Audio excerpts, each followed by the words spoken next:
Assalamu alaikum. Summary of Quran, Episode 5. آج ہم نے لا يحب الله الجهر بالسوء من القول إلا من ظلم اس آیت سے ہم نے آغاز کیا تھا. اس میں اللہ تعالیٰ نے ارشاد فرمایا ہے کہ اللہ تعالیٰ بدگوئی کے اوپر اللہ تعالیٰ پسند نہیں فرماتا کہ کوئی شخص اپنی زبان کھول دے الا من ظلم، مگر ہاں یہ ہو سکتا ہے کہ اگر آپ کے اوپر کسی نے ظلم کیا ہو تو آپ اس کے خلاف آپ بات کر سکتے ہیں. یعنی ظالم کے خلاف تو بندہ لوگوں کو بتا سکتا ہے، لیکن ظالم کے علاوہ اگر کوئی اور معاملہ ہو کسی کے ساتھ تو شریعت نے یہ بتایا ہے کہ اگر آپ کو کسی سے شکوہ ہو تو آپ اس بندے کو جا کر بتا دیں کہ مجھے آپ سے یہ گلہ ہے، یہ شکوہ ہے. اگر وہ اس چیز کو دور کرتا ہے تو ٹھیک ہے، اگر دور نہیں کرتا تو جا کے لوگوں کو بتانا، یعنی اگر وہ ظالم بنتا ہے تو پھر بندہ لوگوں کو بتا سکتا ہے. ایک حدیث اس آیت کے ذیل میں مفسرین ذکر کرتے ہیں کہ رسول اللہ صلی اللہ علیہ وسلم کے پاس ایک صحابی رسول آئے، کہا یا رسول اللہ میں اپنے پڑوسی سے میں تنگ ہوں. تو اللہ کے نبی نے فرمایا کہ اسے آپ نے سمجھایا ہے؟ کہا ہاں میں نے سمجھایا ہے، لیکن اس کے باوجود بھی وہ وہی کرتا ہے جس سے میں تنگ ہوتا ہوں. تو اللہ کے نبی نے فرمایا کہ آپ اپنا سامان آپ اپنے گھر سے باہر رکھیں، اور جب بھی آپ کے سامنے سے کوئی گزرے اور آپ سے پوچھے کہ آپ نے سامان گھر کا سامان باہر کیوں رکھا ہے گلی میں، تو آپ ان کو یہ بتائیں کہ یہ جو بندہ ہے مجھے تنگ کرتا ہے. تو اس سے یعنی یہ ایک قسم کا احتجاج تھا جو رسول اللہ صلی اللہ علیہ وسلم نے ان کو بتایا. تو ایسا ہی ہوا کہ اس بندے نے سامان اپنا باہر رکھا، جو بھی سب گزرتا تھا پوچھتا تھا کہ آپ نے سامان باہر کیوں رکھا ہے، کیوں بیٹھے باہر. کہا کہ میں اس بندے سے تنگ ہوں. تو وہ بندے کو معلوم ہوا، وہ آیا، اس نے کہا کہ ٹھیک ہے میں آئندہ نہیں کروں گا، اپنا سامان اندر رکھیں.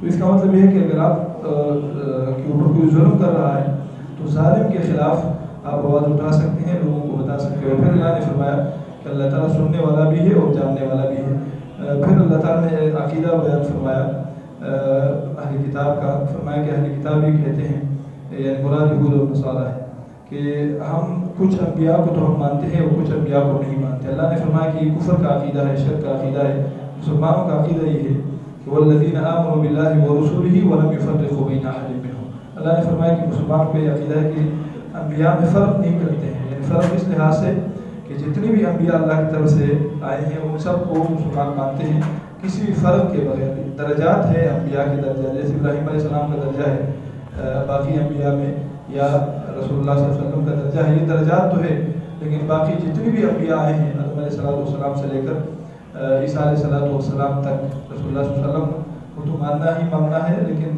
آپ کے علاوہ بھی جتنے بھی انبیاء آئے ہیں تو مسلمان ان سب کو مانتے ہیں، ان سب کے اوپر ایمان رکھتے ہیں. یہ ایمان کہ اللہ کی طرف سے وہ انبیاء تھے، لیکن ان کی شریعت منسوخ ہو چکی ہے قرآن ذکر کی وجہ سے، رسول اللہ صلی اللہ علیہ وسلم کی شریعت کی وجہ سے.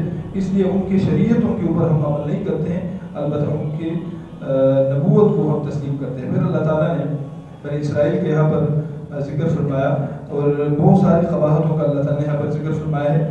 ان میں سے ایک یہ ہے کہ یہ سود کھایا کرتے تھے، وہ اخذہم الربا وقد نہوا عنہ. اللہ نے فرمایا کہ ہم نے سود کھانے سے ان کو روکا تھا، یہ پھر بھی سود کھاتے رہے. یہ آیت اس آیت سے پہلے نازل ہوئی تھی، بعد میں اللہ تعالیٰ نے پھر سود کو حرام قرار دیا. اس میں اشارتاً اللہ تعالیٰ نے فرمایا تھا کہ اہل کتاب سود کھایا کرتے تھے، اس لیے ہم نے اللہ تعالیٰ نے فرمایا کہ ان کو ہم نے ملعون قرار دیا. فبما نقضهم میثاقهم لعناهم، انہوں نے اپنے میثاق کو توڑ دیا اس لیے ہم نے ان کے اوپر لعنت بھیجی. اللہ تعالیٰ نے فرمایا کہ بہت ساری قباحت ان کے اندر موجود تھی. قباحت یہ تھی کہ یہ لوگ سود بھی کھایا کرتے. پھر اللہ تعالیٰ نے عقیدہ بیان فرمایا کہ صحیح عقیدہ کیا ہے. مریم علیہ السلام اور عیسیٰ علیہ السلام کے بارے میں فرمایا کہ جو عیسائیوں کا عقیدہ ہے وہ غلط ہے. عیسیٰ علیہ السلام نبی تھے، اللہ کے نبی تھے اور اللہ کے بندے تھے. اللہ تعالیٰ نے کسی کو بیٹا نہیں بنایا. اور مریم علیہ السلام ایک پاکدامن خاتون تھی، وہ ان کی والدہ تھی. اللہ تعالیٰ نے فرمایا کہ جو عیسائیوں کا عقیدہ ہے وہ غلط ہے. پھر آخر میں سورہ نساء کے آخر میں اللہ تعالیٰ نے کلالہ کے بارے میں فرمایا. کلالہ وہ ہوتا ہے کہ جس کے والد بھی نہ ہو اور اولاد بھی نہ ہو تو اس کا مال کیسے تقسیم ہوگا، وہ اللہ تعالیٰ نے یہاں پر بیان فرمایا. اگلی جو صورت ہے سورہ مائدہ ہے، یہ بھی مدنی صورت ہے. اس کے آغاز میں اللہ تعالیٰ نے مسلمانوں سے خطاب میں فرمایا کہ آپ بندشوں کی آپ پابندی کیا کریں. اوفوا بالعقود، جتنی بھی بندشیں اللہ کی طرف سے پابندیاں ہیں، فرمایا کہ ان پابندیوں کے مطابق زندگی گزارنا یہ ایمان کا تقاضا ہے. پھر اللہ تعالیٰ نے کچھ محرمات کا ذکر فرمایا ہے کہ ان محرمات سے بچنا ہے. اور پھر طہارت کا اللہ تعالیٰ نے ذکر فرمایا, اور طہارت کے بعد پھر مسلسل اللہ تعالیٰ نے کئی رکوعات میں بنی اسرائیل کا ذکر فرمایا, اور یہ بھی فرمایا کہ آدم علیہ السلام کے 2 بیٹے تھے, ایک حابیل تھا, روایت میں ہے, یہاں پر صرف اشارہ ہے کہ وَاتْلُ عَلَيْهِمْ نَبَأَ ابْنَيْ آدَمَ بِالْحَقِّ. آدم علیہ السلام کے 2 بیٹے تھے, ایک حابیل تھا اور ایک قابیل.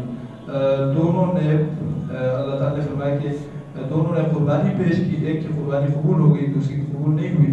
تو جس کی قبول نہیں ہوئی اس نے اس سے کہا جس کی قبول ہو گئی کہ میں آپ کو قتل کروں گا, ماروں گا, اور اس کا نام قابیل تھا.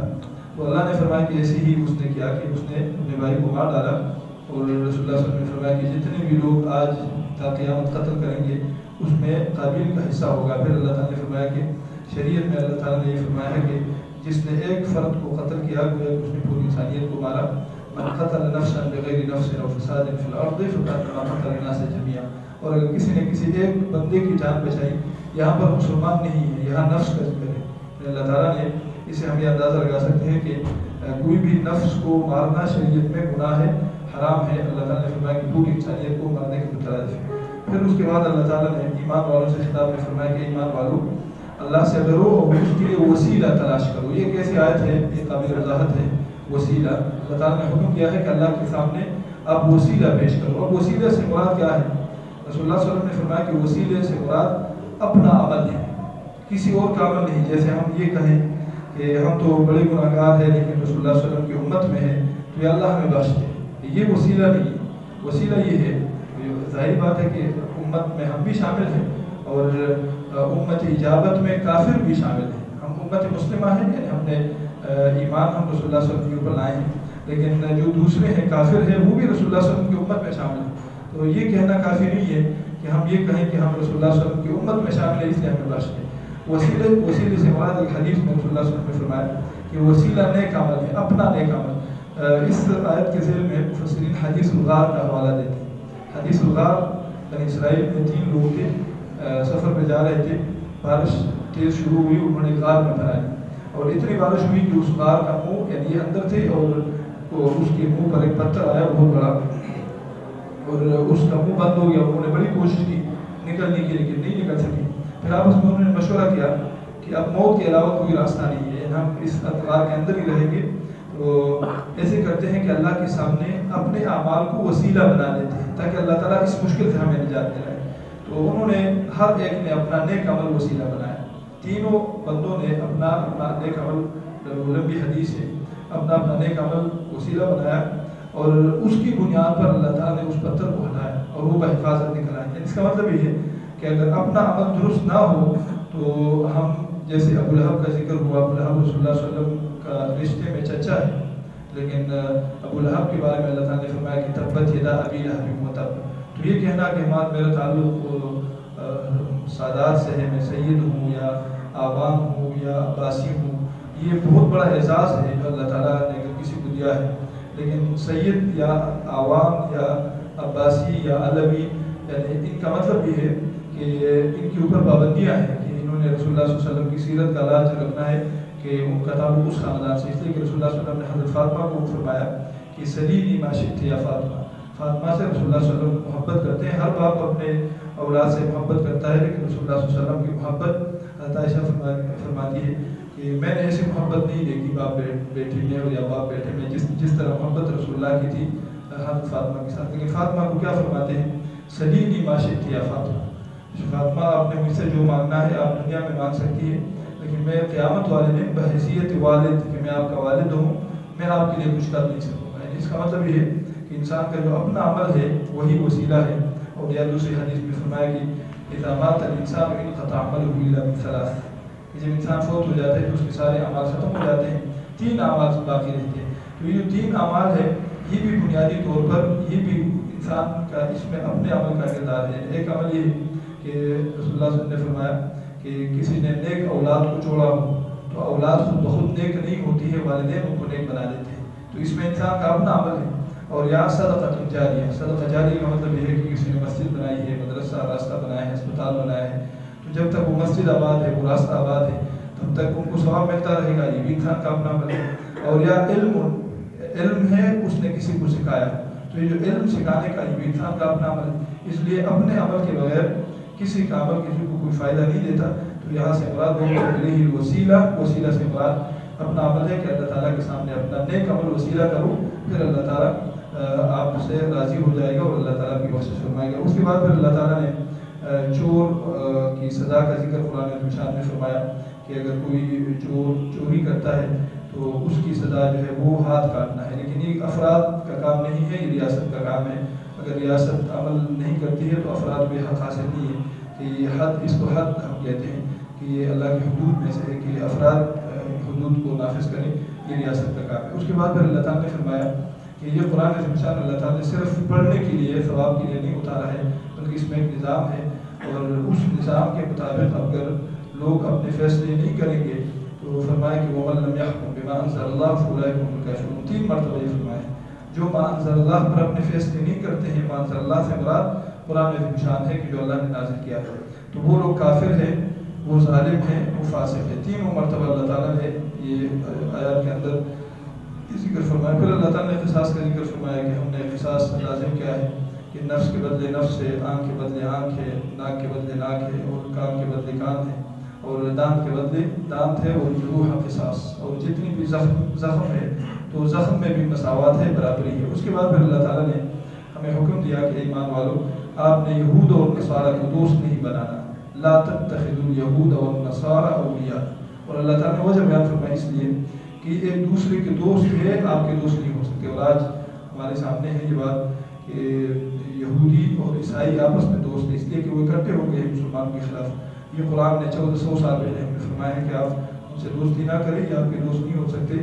اولیاء بعضهم اولیاء بعض، یہ ایک دوسرے کے دوست ہیں. اور فرمایا کہ اگر کسی نے بھی آپ میں سے ان سے دوستی کی کوشش کی فإنه منهم، تو وہ شخص ان میں سے ہوگا. یہ اللہ نے فرمایا ان میں سے ہے. اس کا مطلب یہ کہ یہ ممکن نہیں ہے کہ بندہ مومن بھی رہے اور یہود اور نصارہ سے دوستی کرے. یہود اور نصارہ سے دوستی پر اللہ تعالیٰ نے پابندی لگائی ہے.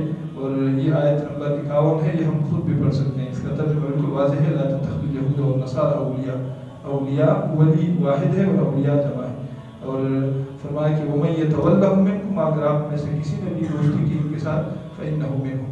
اس کے بعد پھر اللہ تعالیٰ نے ارشاد فرمایا ایمان والوں سے کہ ایمان والوں اگر آپ دین پر عمل نہیں کریں گے جو اللہ تعالیٰ نے جس دین کو بھیجا ہے، تو اللہ تعالیٰ آپ کی جگہ دوسری قوم کو پیدا فرمائے گا. اور ان کے اندر صفات کیا ہوں گی؟ یحبهم ویحبونہ. یہ لوگ اللہ کو پسند کریں گے، اللہ تعالیٰ ان کو کرے گا پسند. اذلۃ علی المؤمنین، یہ مسلمانوں کے لیے نرم ہوں گے، ایک دوسرے کے لیے نرم ہوں گے. اعزۃ علی الکافرین، اور کفار کے لیے سخت ہوں گے. یجاہدون فی سبیل اللہ، اللہ کی راہ میں جہاد بھی کریں گے. ولا یخافون لومۃ لائم، اور کسی ملامت گر کی ملامتی سے نہیں ڈریں گے. اللہ نے فرمایا کہ ایسے لوگوں کو میں پیدا کروں گا اگر آپ دین پر عمل نہیں کریں گے. پھر اس کے بعد اللہ تعالیٰ نے بنی اسرائیل کا جو پروپیگنڈا تھا رسول اللہ صلی اللہ علیہ وسلم اور اللہ کے حوالے سے کہ یہ لوگوں سے چندہ مانگتے ہیں، تو کہتے ہیں کہ وقالت الیہود ید اللہ مغلولہ، کہ اللہ تعالیٰ کے ہاتھ بندھے ہوئے ہیں. اس لیے کہ یہ لوگوں سے کہتے ہیں کہ دین کی مدد کے لیے چندہ لوگ رسول اللہ صلی اللہ علیہ وسلم اور صحابہ کرام سے مانگتے تھے، تعاون مانگتے تھے. تو اللہ نے فرمایا کہ اللہ تعالیٰ کے ہاتھ تو کھلے ہیں، بل یداہ مبسوطتان ينفق کیف یشاء. اللہ تعالیٰ کے دونوں ہاتھ کھلے ہیں، اس لیے کہ اللہ تعالیٰ تو پوری مخلوق کو اللہ تعالیٰ ہی رزق دیتا ہے. جو انسان کو اللہ نے دیا ہے وہ انسان کا اپنا نہیں ہے، یہ تو اللہ کی طرف سے ہے. تو اللہ نے فرمایا کہ یہ ان کا پروپیگنڈا ہے. اور پھر فرمایا کہ اگر ولو انہم اقاموا التوراۃ والانجیل وما انزل الیہم من ربہم، اگر یہ تورات اور انجیل کو قائم کرتے لأکلوا من فوقہم، ہم ان کو اوپر سے کھانا دے دیتے، ومن تحت ارجلہم، اور نیچے سے بھی ہم کھانا دے دیتے. یعنی اللہ تعالیٰ ہمیں یہ فرما رہا ہے کہ اگر آپ قرآن کو نافذ کر دیں تو اوپر سے بھی میں آپ کو کھانا دوں گا، اور نیچے یعنی زمین کو بھی کہوں گا کہ فصلیں زمین اچھی طرح اگائے گی اور آپ کی جو ضرورت ہے وہ پوری ہو جائے گی. پھر رسول اللہ صلی اللہ علیہ وسلم سے اللہ تعالیٰ نے خطاب فرمایا کہ نبی آپ کو جو حکم دیا گیا ہے دعوت پہنچانے کا وہ آپ اس پر عمل کریں. اگر آپ رسالت یعنی جو اللہ کا پیغام ہے اگر آپ نے نہیں پہنچایا تو یہ آپ کی ذمہ داری ہے، آپ نے اپنی ذمہ داری پوری کرنی. اور پھر فرمایا واللہ یعصمک من الناس، اللہ تعالیٰ آپ کی حفاظت فرمائے گا. آپ نے بلا خوف آپ نے اس پر عمل کرنا ہے، اس حکم کے اوپر. یہ اللہ کا جو پیغام ہے وہ آپ نے لوگوں تک پہنچانا ہے. اس کے بعد پھر اللہ تعالیٰ نے ایمان والوں سے کہا، مسلمانوں سے کہ لا تحرموا طیبات ما احل اللہ، جو اللہ نے حلال کیا ہے وہ حلال ہے، ان کو حرام نہ بناؤ. اور فرمایا کہ جو اللہ تعالیٰ نے آپ کو رزق دیا ہے حلال وہ کھاؤ، اور قسم کے بارے میں اللہ تعالیٰ نے فرمایا کہ قسم سے اجتناب کرو، قسم نہ اٹھاؤ، البتہ اگر کسی نے قسم اٹھایا تو اس کا کفارہ اللہ تعالیٰ نے فرمایا کہ کفارہ یہ ہے کہ 10 مسکینوں کو کھانا دے یا ان کو کپڑے دے دے، اور اگر یہ نہیں ہے تو فمن لم یجد فصیام ثلاثۃ ایام، پھر 3 دن روزے رکھیے۔ اس قسم کا کفارہ ہے جس کا تعلق مستقبل کے ساتھ ہو، اس کا قسم کا کوئی کفارہ نہیں ہے جس کو ہم جھوٹی قسم کہتے ہیں۔ جھوٹی قسم کا تعلق ہوتا ہے ماضی کے ساتھ، بندہ قسم اٹھائے کہ میں نے یہ کام نہیں کیا اور وہ جانتا ہے کہ اس نے کیا ہے، یہ جھوٹی قسم ہے، تو اس کا کوئی کفارہ نہیں ہے۔ کفارہ اس قسم کا ہے کہ ایک بندہ کہیں کہ میں اللہ کے نام قسم اٹھاتا ہوں کہ میں یہ نہیں کروں گا یہ کام، اور وہ کام اس کے لیے کرنا ضروری ہو، اگر وہ ضروری نہ ہو تو نہ کرے، اپنے قسم کی حفاظت کرے۔ کسی نے کہا کہ میں قسم اٹھاتا ہوں کہ میں صدر نہیں جاؤں گا، تو نہ جائیں، صدر جانا ضروری نہیں ہے۔ لیکن اگر کسی نے کہا کہ میں والدین سے بات نہیں کروں گا یا بیوی سے بات نہیں کروں گا یا بھائی سے بات نہیں کروں گا، اب یہ قسم توڑنا لازم ہے، تو اس کو کہتے ہیں کہ اس قسم کا کفارہ ہے۔ وہ قسم وہ کفارہ 3 دن جو ہے وہ روزے ہیں، اس کے بعد جو ہے وہ اس کے اوپر کچھ نہیں ہوگا، اور اللہ تعالیٰ سے بندہ استغفار کرے، اس لیے کہ قسم اٹھانے سے رسول اللہ صلی اللہ علیہ وسلم نے منع فرمایا۔ اس کے بعد پھر اللہ تعالیٰ نے کچھ حج کے مناسک کا اللہ تعالیٰ نے ذکر فرمایا، اور آخر میں فرمایا ہے عیسیٰ علیہ السلام کے بارے میں۔ عیسیٰ علیہ السلام کی قوم نے یعنی عیسائیوں نے ان سے مطالبہ کیا کہ اگر آپ اللہ تعالیٰ سے دعا کریں کہ ہمیں مائدہ دے دے، مائدہ یعنی کھانا اوپر سے آ جائے، تو ہم آپ پر یقین بھی کریں گے کہ آپ اللہ کی نبی ہیں، اور اس میں ہمارے لیے فائدہ بھی ہوگا، یعنی ہم اسے کھائیں گے بھی۔